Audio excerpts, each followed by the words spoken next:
IION is a regional innovation center, your business catalyst, partner, and advisor. This is the IION's Featured Client Podcast. My name is Caroline Quambray, and I am one of the 4 co-founders of Legend Spirits Company in downtown Parry Sound. We are a small craft distillery that currently manufactures whiskey, vodka, and gin. We're constantly growing, so rum is on the agenda. It's coming, not too sure 100% when. It's a little bit more of a complicated process, but we're working on it.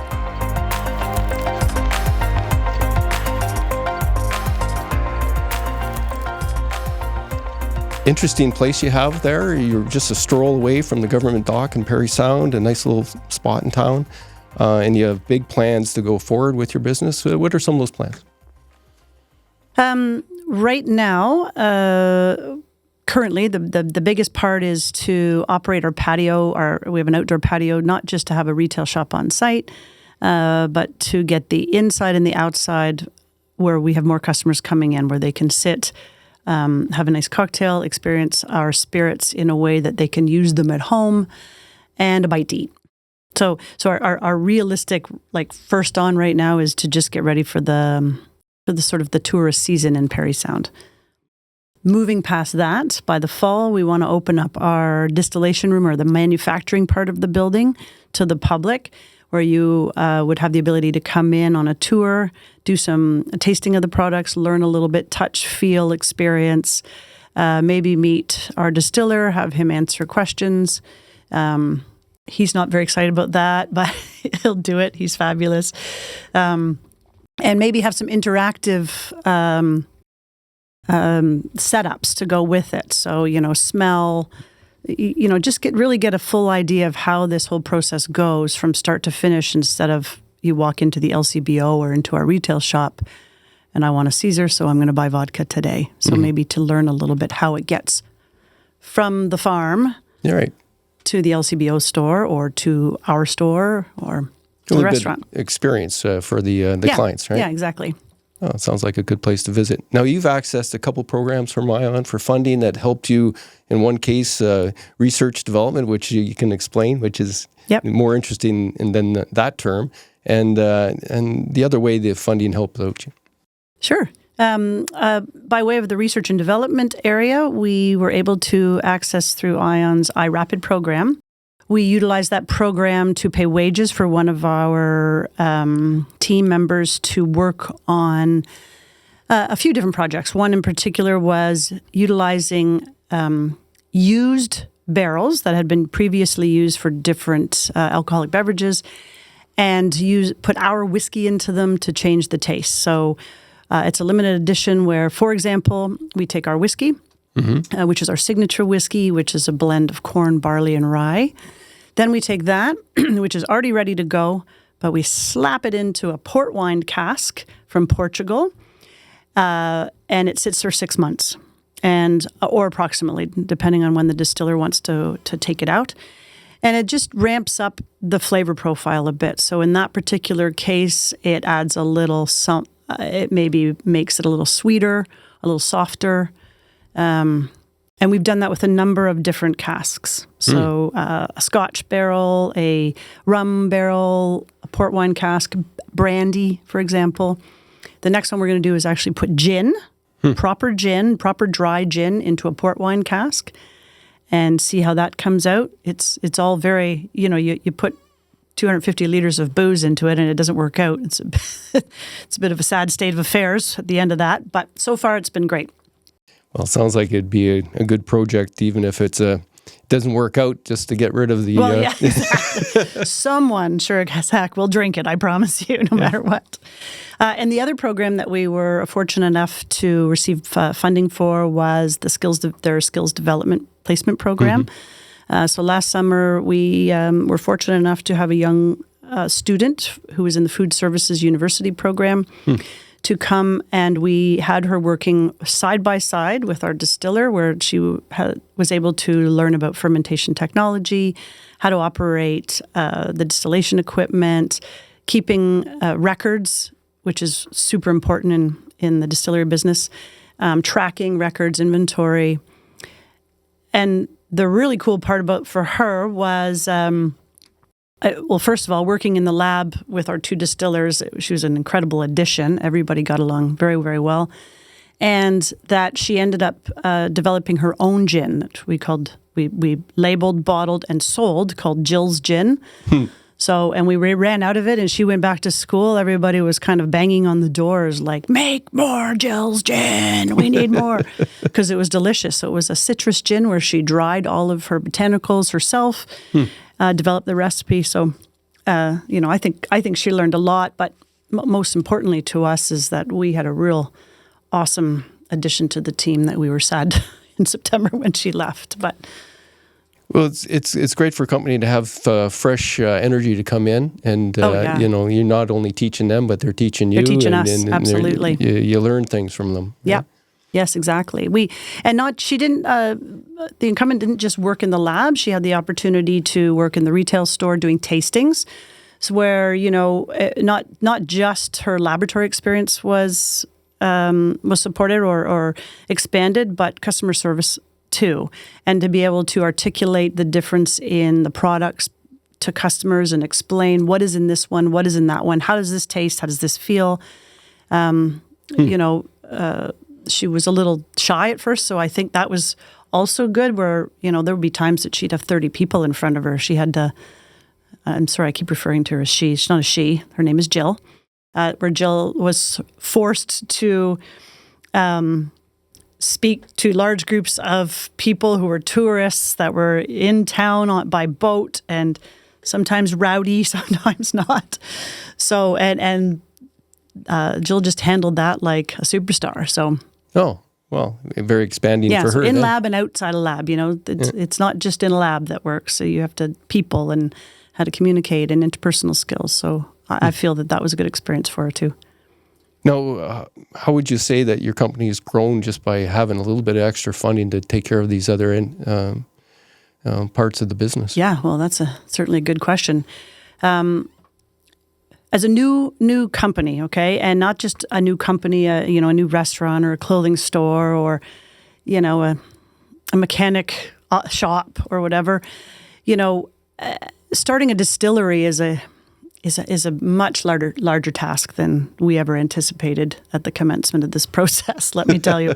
And so buying the building, for example, and distillation equipment, and every day having to learn something new, and financing all of that. So, there wasn't a big corporate team behind the process that was supporting you financially and intellectually and everything. We had to figure everything out ourselves. So, for example, in the research and development program, the iRapid program, having the ability to pay our employer via IION's funds, it took some pressure off of us. So that particular product has gone incredibly well. So that process of finishing the whiskey in different flavored casks has really blown up.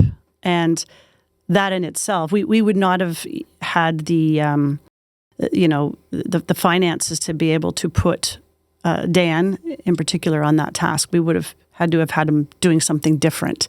So that really worked out. And then with Jill, having that extra body, certainly, it was just a win-win. Jill got something out of it. We got something out of it. And that to me is a win-win at all times. So that, again, without the support from the placement program, we wouldn't have had that person because we couldn't afford it. And now you have the confidence to do it again if you ever have an opportunity. Oh, yeah, absolutely. Because I know some people are, trepidation of getting involved with these programs because they don't know where they're really going to go and if you're going to end up with a person that's worth your while. Right. You never know. That's the thing, we were very, very lucky the first time. So we made jokes if we had somebody else, would it have gone as well? We started out with a superstar. Yeah.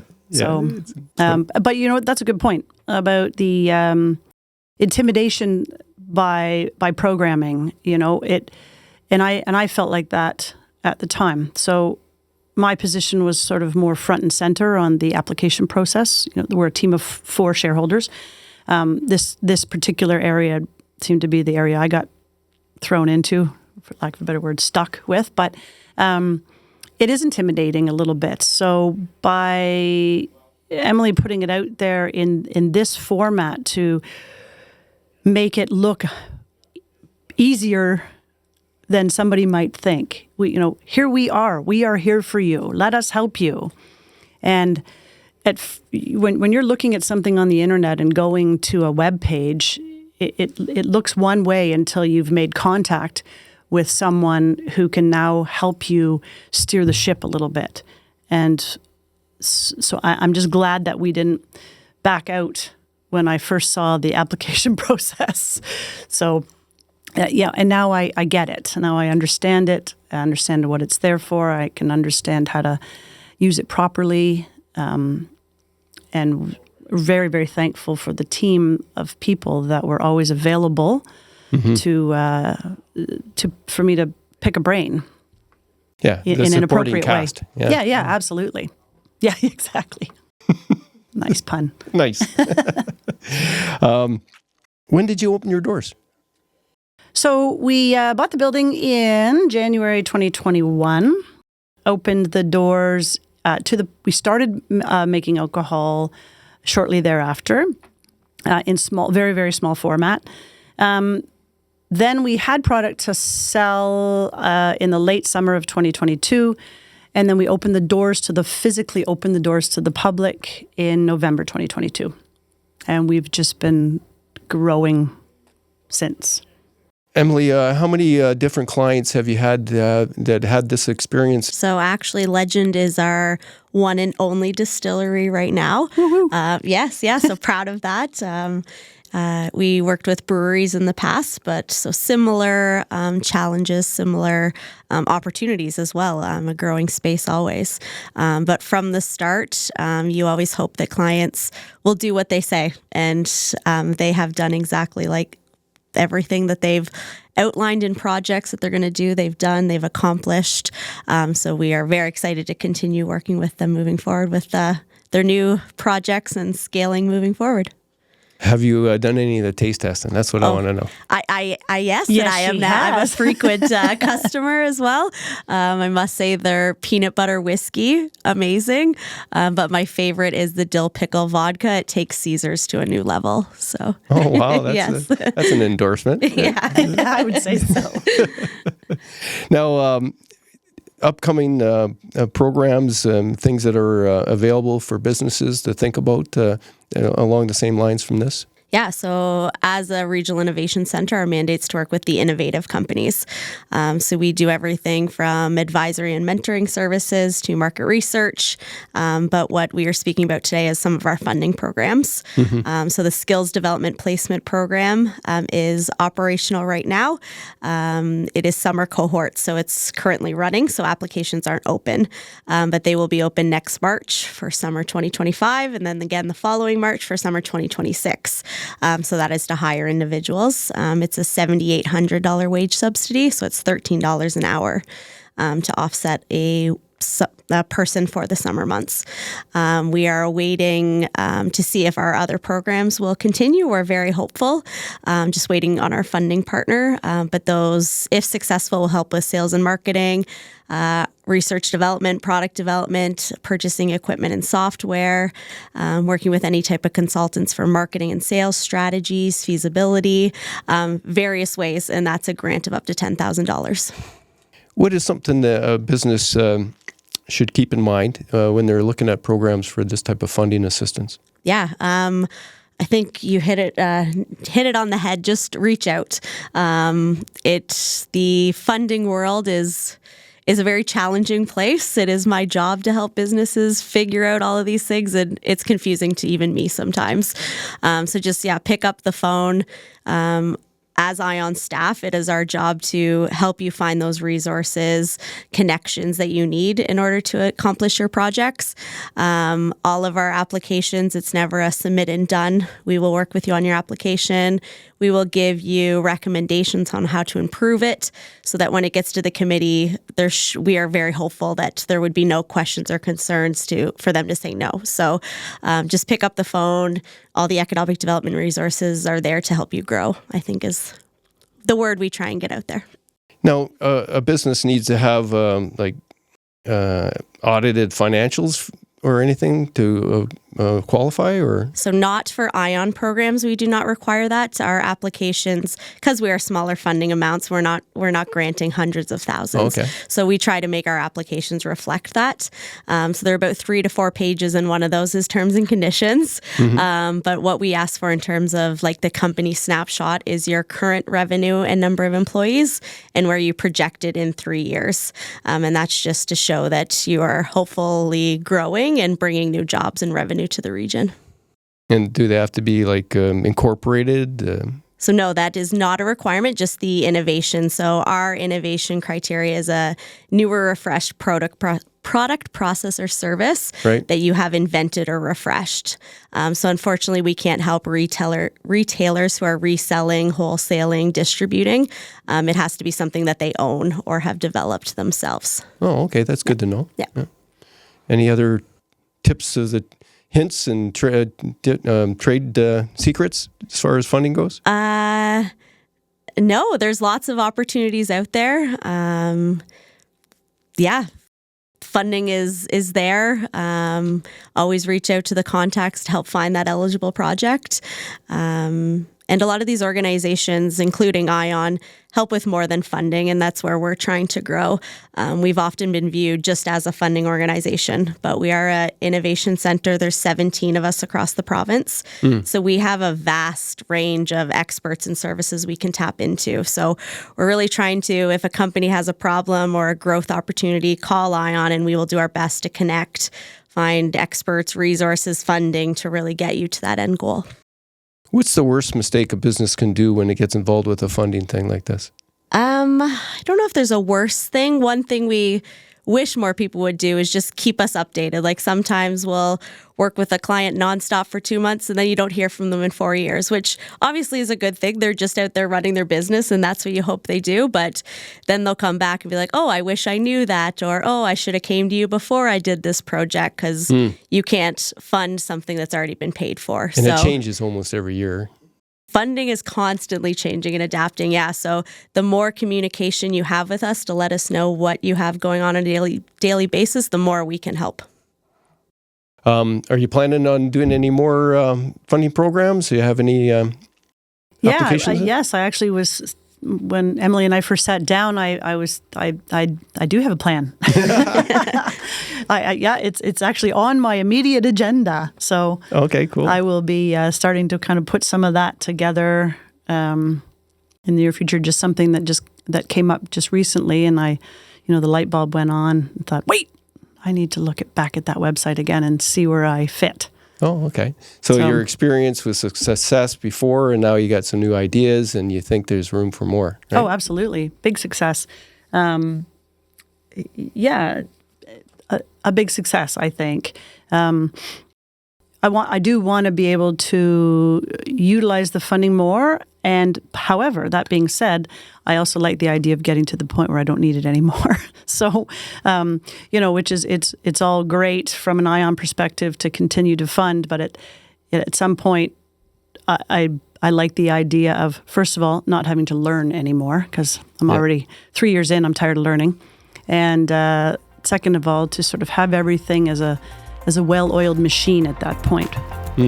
And I'm one of those people that Emily's talking about, it was all done, the closing documents all finished, and probably never heard from me again until it was time for me to complete the survey, which I didn't do right away. So, and then they had to harass me, will you complete the damn survey, for crying out loud? And then I did, but I'll keep in touch for sure.